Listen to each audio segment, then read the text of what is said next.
¿Qué tal, queridos amigos? ¿Cómo están? ¿Cómo les ha ido? Estamos aquí una semana más, estamos de vuelta en el podcast.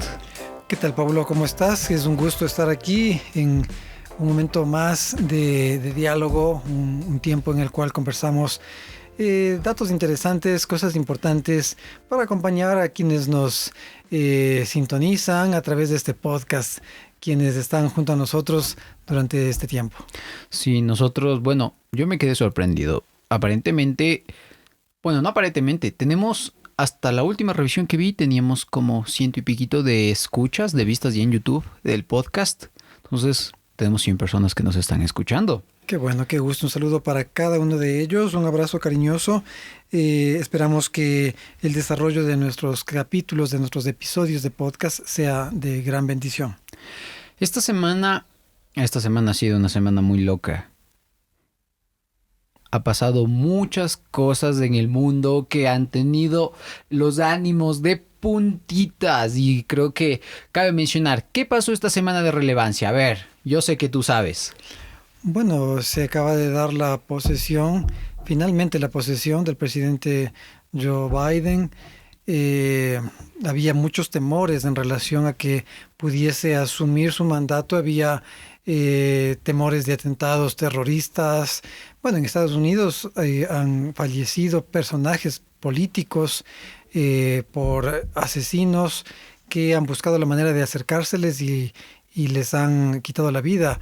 John F. Kennedy es uno de los más notorios, su hermano Bob también, y Abraham Lincoln también fue asesinado por un pistolero que encontró la oportunidad para quitarle la vida. Entonces, con todo ese contexto, había el temor de que pudiese, en esta fractura de Estados Unidos, esta polarización, haber alguien que quisiese llegar a matar al presidente, hasta el punto de que hicieron incluso una investigación de los antecedentes de algunos, o quizá de todos los que iban a participar en la posesión, que estarían cerca de los guardias, los militares, los policías que estarían ahí cerca, para que no vaya a ser de repente uno de ellos quien atente contra la vida del nuevo presidente. Esta semana fue pero muy estresante en el sentido de que todo el mundo estaba en expectativa porque el 20 se renovaba el presidente, ¿no? Y esta tensión de que podía pasar algo, pero gracias a Dios no pasó nada, ¿no? Todo pasó tranquilo y ya hay nuevo presidente de los Estados Unidos. Así es, queremos más adelante hacer un podcast para hablar de quién es Joe Biden, sus antecedentes, sus líneas políticas, porque nos interesa cómo puede comportarse el presidente de Estados Unidos, sea quien sea que asuma, debido a la importancia de Estados Unidos en la profecía. Entonces estamos buscando investigar detalles importantes para poder compartir con ustedes más adelante. Esta semana estaba leyendo un poco sobre los simbolismos y sobre todo sobre qué significa un eslogan, qué significa una marca. Una marca para las personas. Y bueno, en el contexto, ¿no?, que se está dando ahora en estos momentos, vemos que las personas ahora quieren diferenciarse. Quieren tener algo que los distinga. Bueno, primero que los identifique. Y una vez identificados, que a través de ese distintivo sean diferenciados. Es algo que la sociedad vive desde hace siglos ya. Las grandes marcas comerciales procuran tener un distintivo que haga que la gente, al verlo, inmediatamente lo asocien con su marca, con quiénes son ellos. Uno de los que yo recuerdo, por ejemplo, es Ford. Ford, el logotipo de Ford hoy ha cambiado, pero originalmente era el apellido Ford escrito a mano por uno de los ayudantes de Henry Ford en la fábrica, y de esta manera ese logotipo fue el que durante las primeras décadas de la marca los identificaba. Y las marcas generalmente cada 20 años van remozando, van estilizando, van actualizando su identidad de marca, su logotipo, todo lo que tiene que ver con la marca para que la gente los identifique. Yo traigo a colación esto es porque esta semana me sorprendí mucho que los logos de la Unión cambiaron. Sí, estoy realmente muy contento por esto. No es que los logos de la Unión cambiaron, es que a nivel mundial estamos logrando algo que anhelábamos desde hace muchísimo tiempo. Anhelábamos el poder tener una imagen corporativa a nivel mundial que nos identifique.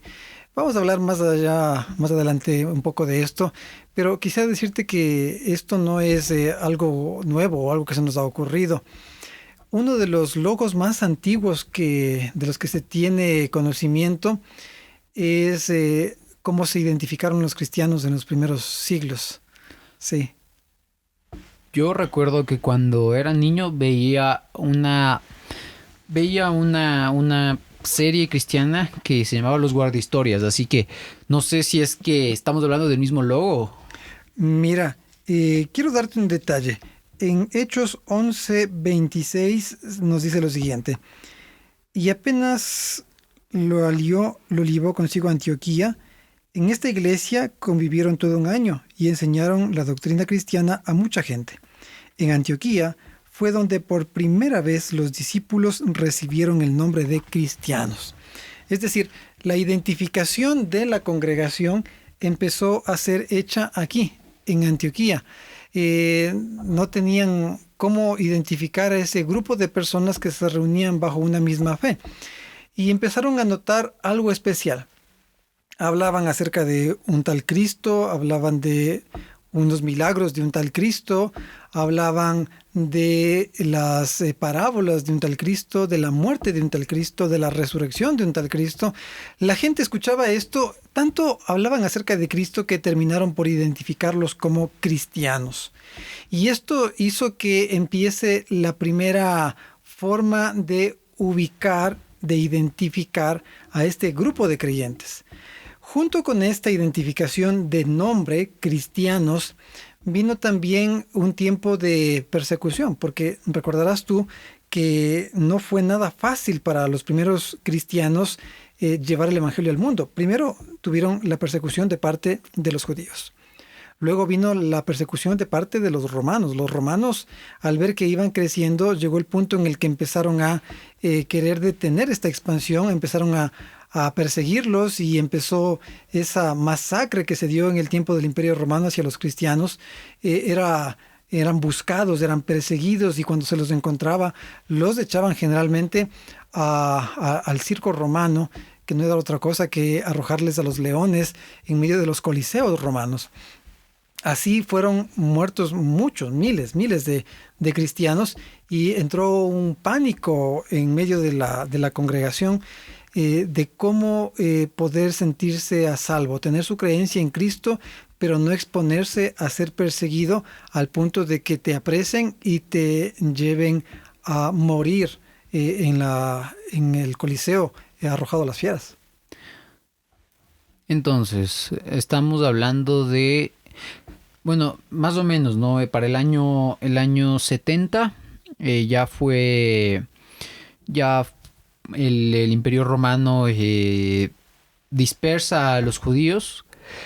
Y bueno, ya también estamos situados en el contexto de Nerón, cuando se quemó la media ciudad de Roma y fueron culpados los cristianos, ¿no? Entonces, en un punto de opresión. Y estábamos preparando esto y hablábamos sobre el símbolo. Así es. Ahora, ¿por qué llegamos a este símbolo? Porque de alguna manera ellos buscaron una especie de código secreto para identificar a quién era un cristiano y no exponerse a aquellos que estaban listos para denunciarlos, apresarlos y ser condenados a muerte.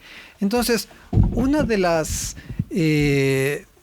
cosas que se dieron fue un anagrama que en español era de las palabras, mira, ponle atención, ¿ah? Jesucristo, Hijo de Dios Salvador.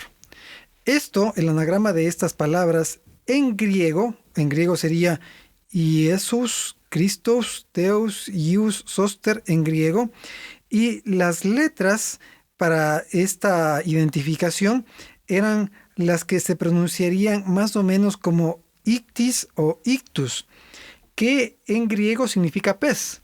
Pero habían tomado ellos las primeras letras de estas palabras y con esas letras se formaba esta forma, esta palabra, ictis o ictus, que significa pez. Ahora, junto con esto, entonces ellos empezaron a desarrollar un símbolo que ellos lo utilizaban para identificarse. Un cristiano hacía una línea curva, como de una media luna, y si la otra persona era cristiana, entonces cerraba esa media luna y le daba forma de pez a ese símbolo. Y a través de esto ellos se identificaban. Si la otra persona no cerraba esa línea curva para darle finalmente la forma de pez, significaba que no conocía este detalle, esta forma de comunicarse y de identificarse. Y el otro se sentía seguro, no decía nada simplemente y se iba. Pero si ya el otro se identificaba como cristiano, entonces empezaba un diálogo mucho más abierto, frontal, de la fe, de la esperanza que tenían en Jesús. Y de esa manera se identificaron. Mira, a tal punto que en muchos de los lugares en los que tuvieron que esconderse, en muchas cuevas, cavernas, había este tipo de identificación y les permitía ubicar dónde habían sido enterrados algunos de esos fieles que ya habían fallecido. De esta manera empezaron ellos a comunicarse y por esto el primer logo, por así decirlo, de la iglesia cristiana es un pez, por este anagrama de las letras. ¿Te recuerdas cuál era la frase? Jesucristo, Hijo de Dios Salvador. En griego eso daba la palabra ictis o ictus y de esa manera se formaba la palabra pez y por eso vino el logotipo del pez, que era la forma en la que se identificaban originalmente. El primer logotipo, podríamos decir, así decir, de la iglesia, el pez. Por eso ustedes, tal vez algunos hayan visto la imagen de esta, son dos líneas muy sencillas, ¿no? Un pez y dentro unas letras griegas y eso significaba ictus, Jesucristo, Hijo de Dios, Salvador. Sobre todo, ¿no? Ese logo todavía se conserva en la impresión de algunas Biblias, he visto yo. Sí, así es. Que se toma este logo y siempre ha sido un símbolo, ¿no? Que para mí, para mi perspectiva, es muy bonito, Sí. que tiene un significado también muy profundo y con mucha historia. Pero ya yéndonos, pasamos la iglesia primitiva, cómo les persiguieron, llegamos a los valdenses y después llegamos ya al adventismo, al movimiento de reforma. ¿Cómo es la historia de nuestros logos? Bueno, antes de llegar ya a nuestro movimiento, quisiera decirte que nuestra iglesia, cuando digo nuestra iglesia me refiero al movimiento adventista, surge a partir del movimiento de la predicación de la venida de Jesús por la profecía de las 2300 tardes y mañanas en Daniel 8:14, calculadas exactamente en la fecha para el 22 de octubre de 1844. Ellos calcularon bien la fecha, pero el acontecimiento estaba confuso, lo tenían confundido. Entonces lo que ocurrió es que se dio un gran despertar religioso en Estados Unidos, se da el gran chasco en el 44, el 22 de octubre de 1844, y se produce la desbandada de los creyentes. Quedan solamente entre 8 y 12 creyentes, y de aquellos empieza a originarse ahora ya el movimiento adventista que de a poco empieza a ser del séptimo día. Antes eran adventistas que guardaban el domingo, pero el Señor empieza a darles luz a través del estudio de la palabra y a través de visiones de Ellen White. Y una mujer llamada Raquel Oaks ella era bautista del séptimo día y ella presenta la verdad del sábado al pastor Wheeler y a través de él empieza a regarse esta verdad preciosa del sábado y José Bates la acoge y él las lleva hasta los White, a Jaime y Elena, y finalmente Dios a Ellen White le entrega una visión preciosa en la que ve la ley de Dios con un brillo especial en el cuarto mandamiento. Y de ahí viene el nombre, Adventistas del Séptimo Día, que es adoptado oficialmente en 1863. Es decir, una identificación. Buscaron la forma en que las personas pudiesen reconocerles a través de una denominación a ellos con facilidad. Te comento que mucha gente dentro de esa asamblea en la que estaban buscando el nombre, quisieron poner como nombre la Iglesia de Dios. Conversaron, discutieron y finalmente cuando alguien propuso Adventistas del Séptimo Día, Ellen White dijo, ese es el nombre que que es el apropiado. ¿Por qué? Porque nos muestra de manera distintiva por nuestras creencias. Adventistas porque esperamos la segunda venida de Jesús, y del séptimo día porque guardamos el sábado. Ahí ya vino el nombre. Ahora, a ese nombre de a poco se fue ya generando una marca. Marca es la forma con la que identificas un grupo, unas personas o un producto. Con lo que asocias, ¿no? Con lo que la asocias.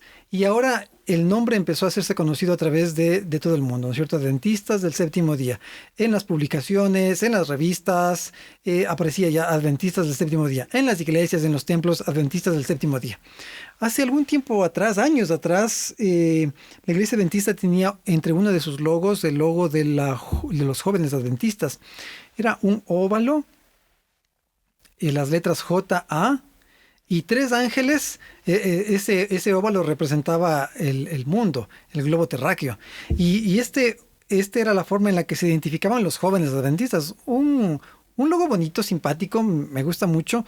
Pero no había un logo denominacional como adventistas. Finalmente, hace unos 20, 25 años, si mal no recuerdo, empezó a buscar darse una identidad a la iglesia adventista, y es el logo que hoy la mayoría ha visto dentro de los templos adventistas, de las publicaciones adventistas, y de esa manera se identificaron. Nosotros, como movimiento de reforma, también desde hace algunos años teníamos ya un logotipo, una idea de logotipo que nos identificaba.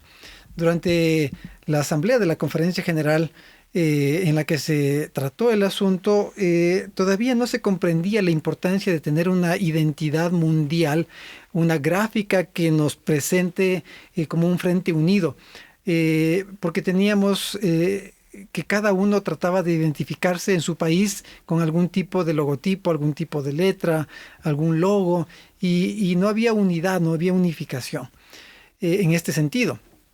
Y se ha venido trabajando durante mucho tiempo, y desde hace unas 2 conferencias generales atrás hay un logo que empezó a ya ser más constante. El globo terráqueo y 4 especies de alas, 3 alas del mismo tamaño y una ala mayor que estaban representando lo que nuestro movimiento considera su origen, ¿no?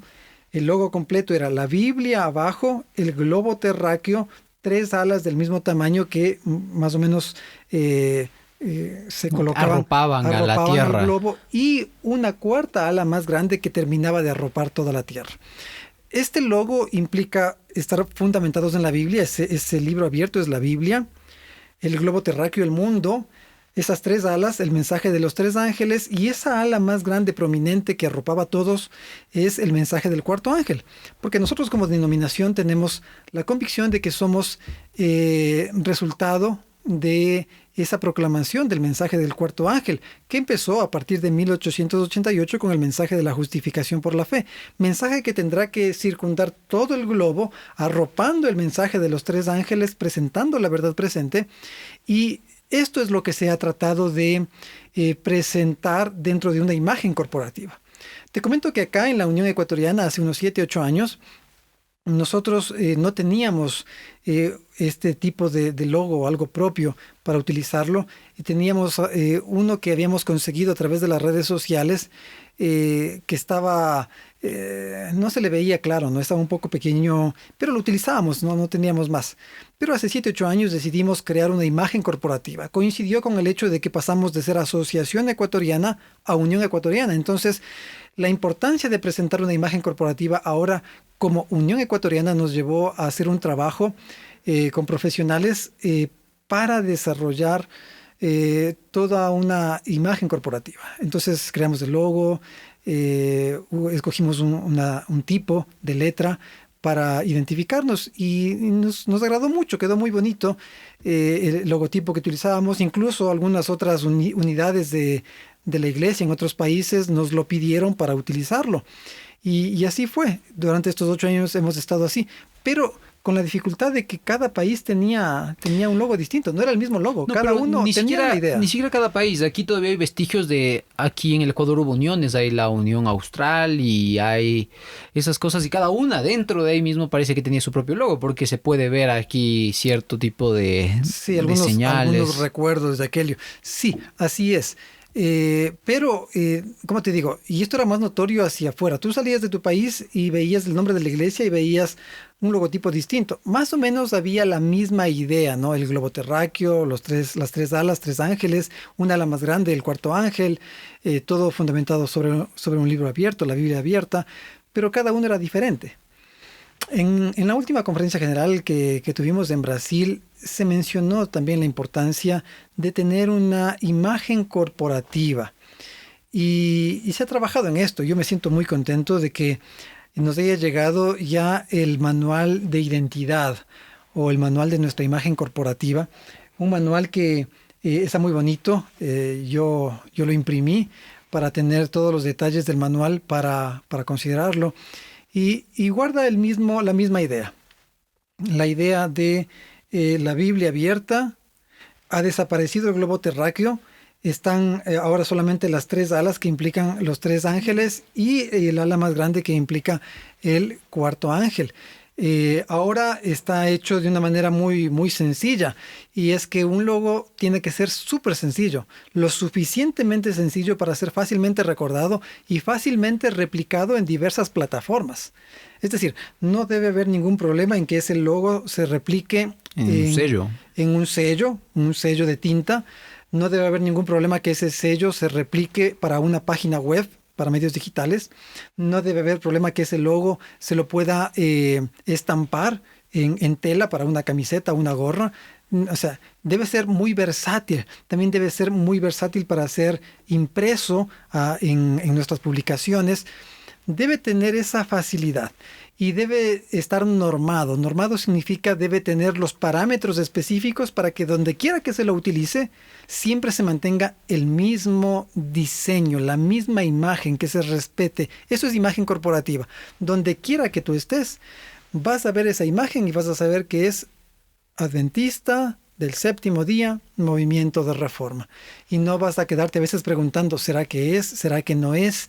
Porque recuerden, para muchos que nos escuchan, el hecho de ser una organización distinta de la Iglesia Adventista del Séptimo Día y ser distintos también de la Sociedad Misionera Internacional hace que se vuelva aún más importante y prominente el tener una identificación lo suficientemente clara a nivel mundial que nos identifique en donde quiera que estemos. Yo el día de ayer tenía que editar algunas cosas y empecé a trabajar con los nuevos logos y los nuevos parámetros que llegaron. Y yo te quiero preguntar de dónde, quién te los pasó, quién los pasó a la Unión, porque la verdad yo también me emocioné mucho porque vi que ahora todo ya se veía que fue hecho a otro nivel. Ya se veía que los logos eran logos que eran logos hechos por profesionales y se veía que habían pensado en mucho. Tenía el nombre, tenían los logos tipo mosca. Bueno, para la gente que nos escucha, son los logos chiquitos que aparecen en las transmisiones ahí en la parte de arriba. Entonces, ¿de dónde viene? Bueno, ¿Qué pasó? El Departamento de Media de la Conferencia General ha hecho un muy buen trabajo y yo aprovecho para felicitarles y agradecerles porque es un paso para mí importante. Porque permite lo que decía, identificarnos a nivel mundial con una forma distintiva doquiera que estemos. Este departamento ha hecho este trabajo, un trabajo que está muy bien desarrollado. Hay todo un manual corporativo. Yo te decía, yo ayer imprimí todo este manual para tenerlo a la mano, porque la importancia de la imagen corporativa está en unificar a un grupo, pero también hay que respetar a la imagen corporativa. Tú no puedes hacer las cosas como te parezca o como se te antoje. Mira, la imagen es la misma y un mal uso del logotipo es, por ejemplo, distorsionar la imagen. A veces hay personas que cogen la imagen y como tienen un espacio reducido, le hacen chiquito, pero no proporcionalmente, sino que lo hacen más ancho porque le acortan los extremos y como que se alarga verticalmente. O sea, no, una imagen corporativa se la respeta y no se la distorsiona. Además de esto, se han escogido los colores con los cuales debe presentarse esta imagen, esta marca corporativa. Y no puedes presentarlo en cualquier otro color, sino en los colores que están determinados en el manual corporativo. Por eso es un manual, porque te permite conocer los parámetros en los cuales debe ser respetada esta imagen. Mira, está de color base, es un color azul oscuro, y hay también otra serie de colores que yo les invito a que puedan ir viendo en nuestras transmisiones. Estamos ya nosotros migrando a esta nueva imagen corporativa y estamos utilizándola ya en nuestras publicaciones en términos digitales porque son los más fáciles de cambiar, y de a poco en las próximas publicaciones impresas que también iremos ya generando. Sobre todo me di cuenta que están juveniles los colores. Sí, está muy bonito, a mí me encanta todas las directrices que se han dado. Imagínate, hay directrices para cómo poner, ya cuando es el nombre de la iglesia, pero más la ubicación local, inclusive está determinado cómo tiene que ser hecho, cómo tienes que poner el nombre de tu país ya cuando es para la aplicación local, cómo tienes que poner el nombre de una asociación si ya está dentro de una unión. También está determinado cómo se deben identificar cada uno de los departamentos, incluso con colores para cada departamento. Es tan bonito. Bueno, siempre me ha gustado esta área de lo que es el Diseño. área de diseño y de la presentación de una marca. Y está incluso el detalle de cómo deberían ser realizados los detalles de papelería, es decir, hojas membretadas, tarjetas de presentación, carpetas. Incluso se nos da la sugerencia de cómo poder a los automóviles que pertenezcan a la obra, cómo identificarlos como automóviles de la obra. Por ejemplo, en Brasil hay furgonetas que pertenecen a la obra, automóviles que pertenecen a la obra. Entonces, cómo pintarlos, cómo tener el diseño para que ellos sean reconocidos como automóviles de esta bendita obra.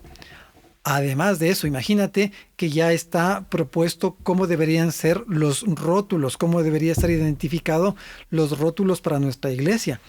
Es algo que es muy importante. Yo sí felicito una vez más a quienes han hecho este trabajo arduo, seguramente con muchísimas horas de intenso trabajo, y que será una bendición. Yo oro para que sea una bendición para la obra aquí en nuestro país y en todo el mundo, que podamos sentirnos uno, para que todos sean uno, dice el lema también que se nos está presentando.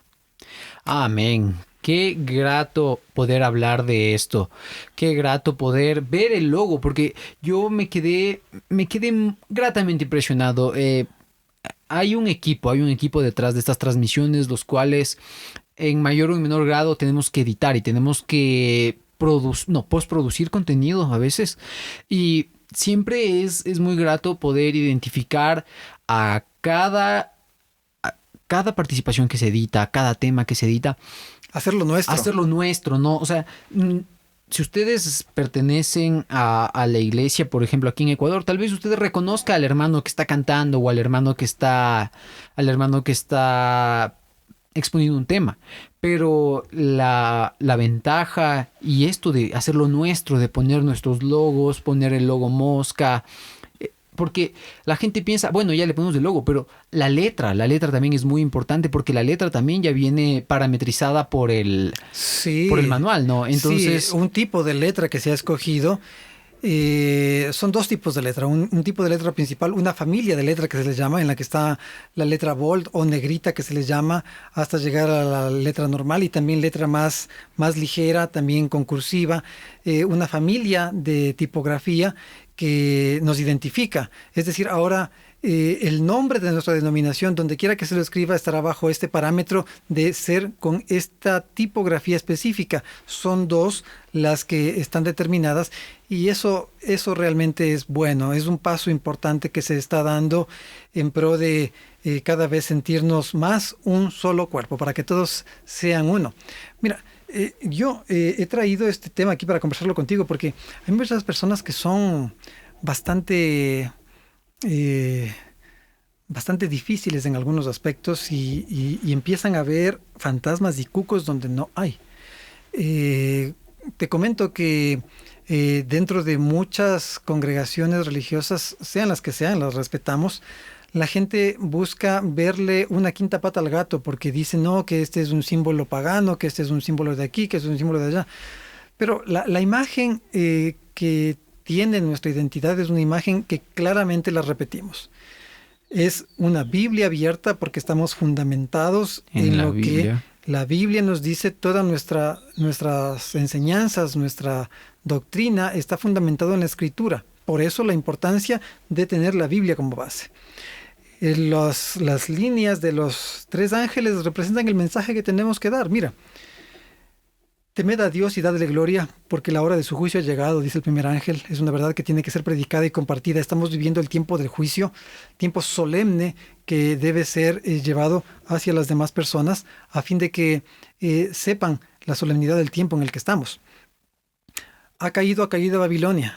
Es menester que nosotros comprendamos que las iglesias que mantienen doctrinas equivocadas están en confusión y que no son reconocidas por Dios como su pueblo.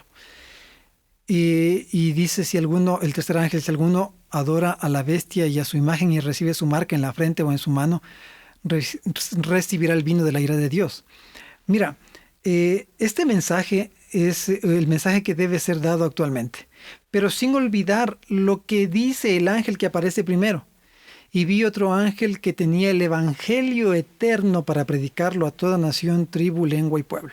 Es sobre el evangelio de Jesucristo que estas verdades distintivas del juicio, de la caída de las iglesias que están confundidas en su doctrina, y de la verdad del sábado como sello de Dios en contraparte a la marca de la bestia, que es el falso día de reposo, es lo que debe ser predicado.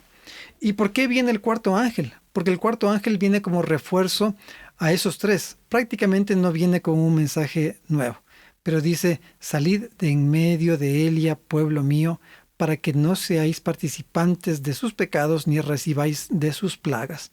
Este ángel refuerza que ha caído Babilonia, refuerza la importancia de mantener estas verdades presentes en la mente de la congregación y compartirlas hacia afuera, y que podamos ser realmente ese pueblo remanente del último tiempo. Hoy es menester que a través de lo que nosotros nos identificamos con nuestra imagen corporativa, con nuestro logotipo, recordemos eso. Somos el pueblo del tiempo del fin, el remanente que tiene la responsabilidad de predicar el triple mensaje angélico, fundamentados en el Evangelio de Jesús, y como dice el mensaje del cuarto ángel, dice, vi volar por en medio del cielo este ángel que alumbraba la tierra con su gloria. Tiene que llegar este mensaje a todos los rincones de la tierra, es lo que el cielo quiere. Amén.